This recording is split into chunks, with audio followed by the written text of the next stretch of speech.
अग्रणी भूमिका निभाते थे। आज लालू जी के पुत्र पीछे से चल रहे हैं, तो इसलिए राजद का तो यहाँ पर एक तरह से समझिए कि कायाकल्प हो गया।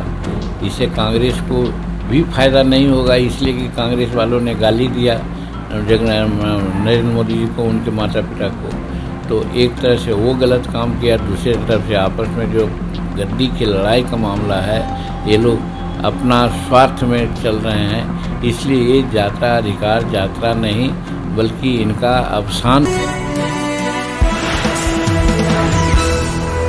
देखिए, अधिकार यात्रा नाम करके तो लोग दिए हैं, लेकिन इतना घृणित काम ये लोग कर गए हैं जिसकी कल्पना हम लोग नहीं कर सकते थे, और ये लोग लाभ उठाना चाह रहे थे। मैं तो समझता हूँ कि इस अधिकार यात्रा से इन लोगों को घाटा ही हुआ है, इसलिए कि जिस यात्रा में प्रधानमंत्री के माँ को लोग गाली दिया, गाली सुनवाया, और उस पर कोई कम से कम खेद भी व्यक्त करना चाहिए था, व्यक्त नहीं किया, तो इससे उनको क्या लाभ मिलेगा। बिहार की जनता इतना संवेदनहीन नहीं है कि ऐसे कर्म करने वाले आदमी को लोग माफ़ कर दें। पहली बात तो ये हुई। दूसरी बात है, यात्रा का क्या मकसद है। अधिकार यात्रा की बात लोग कर रहे हैं, खास करके जो SIR हो रहा है और जो इलेक्शन कमीशन जो मतदाता सूची का पुनरीक्षण कर रही है, उसके बारे में विशेष करके इनका कहना है कि वोट की चोरी हो रही है। एक तो चोरी शब्द असंवैधानिक है। संविधान का किताब लेकर के वो फिरते हैं और अपने असंवैधानिक बात करते हैं, तो क्या चोरी हो रही है।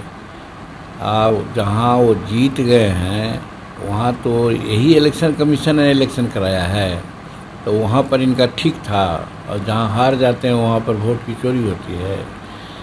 क्या मतलब है, हम प्रश्न पूछना चाहते हैं कि चाहे 20 लाख हो, 15 लाख हो, वैसे मतदाता जो मर गए हैं, क्या उनका वोटर लिस्ट में नाम रहना चाहिए।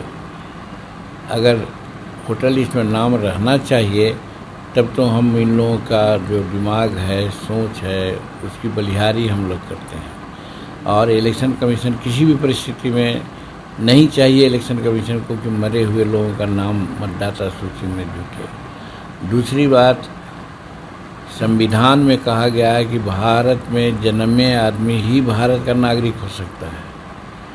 तो बहुत से ऐसे लोग हैं नागरिक जिनका अता पता कुछ नहीं है, तो वैसे लोगों को यहाँ नागरिकता मिलनी चाहिए। अगर है तो उसको कटना चाहिए कि नहीं कटना चाहिए, यही तो इलेक्शन कमीशन कर रही है। तो वैसी परिस्थिति में शुद्धिकरण हो रहा है हमारे मतदाता सूची का, या फिर एक जगह आदमी है और 5 जगह उसका नाम है। अभी 2 दिन पहले 3 दिन पहले हमने देखा कि पाकिस्तान की महिलाएं हैं, उनको 2 जगह नाम यहाँ भारत में मतदाता सूची में उनका नाम होना चाहिए। तो इस तरह से शुद्धिकरण की बात हो रही है, तो इसमें वोट चोरी का कहाँ मामला आया। हाँ, लालू जी के रिजिम में बहुत से बोगस वोटर बना दिए गए थे, और वो वोटर से वो लोग जीतते रहे हैं। और विशेष करके सीमांचल इलाका में जो बाहर से आए हैं, हमारे शेड्यूल कास्ट की ज़मीन हड़प लिया है, उनका मकान हड़प लिया है, वहाँ पर बागवानी बना दिया है, बहुत बड़ा रिजॉर्ट बना रहा है, और भारत का नागरिक बन गया है, और भारत के राजनीति में हस्तक्षेप करता है। वैसे लोगों को हस्तक्षेप करना चाहिए जो बाहर के लोग हैं। तो इस प्रकार इलेक्शन कमीशन जो काम कर रही है, बहुत ठीक काम कर रही है। कचरा को निकालना ही चाहिए, और जब निकालने की बात है तो फिर अधिकार की बात क्या करते हैं, कौन अधिकार इनसे छीना जा रहा है। तो इसलिए जो भी ये कर रहे हैं निरर्थक काम कर रहे हैं। और एक बात और है, अब तो आपस में इन लोगों की लड़ाई सामने आ गई। तेजस्वी जी ने तो कह दिया भाई कि राहुल जी भारत के प्रधानमंत्री होंगे, लेकिन राहुल जी ने तो नहीं कहा कि तेजस्वी जी बिहार के मुख्यमंत्री होंगे। तो लड़ाई तो सामने है। इन लोगों का भी जो अधिकार यात्रा हो सब टाइम फीस हो गया। आज यात्रा में देखा जाए तो महागठबंधन में लालू का कहीं उन लोग का जिक्र भी नहीं है। जो अभी हमने कहा कि यहाँ पर तो कांग्रेस ने अपना वर्चस्व दिखला दिया।